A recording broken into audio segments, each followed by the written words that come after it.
তো বাংলাদেশের হিন্দুদের উপর অত্যাচার, এটা কি ভুলে গেছেন আপনারা? ভুলে গেছেন? গত 3 দিনে কি হয়েছে বাংলাদেশে?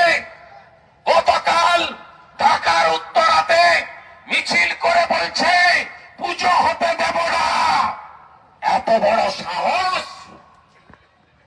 হিন্দু ছাত্রছাত্রীদের বলছে হিজাব পরে আসতে হবে। এত বড় সাহস!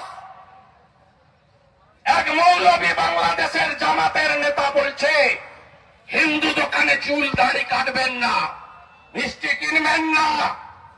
বাংলাদেশ বলে নয়, আমরা এপার আর ওপার, ওখানে 17 কোটি লোক, 2 কোটি হিন্দু, এখানে 11 কোটি, আমরা 7.5 কোটি।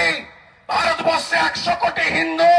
হিন্দুদের বাঁচার লড়াই বাংলাদেশের হিন্দুদের সঙ্গে আমরা আছি, আমরা আছি।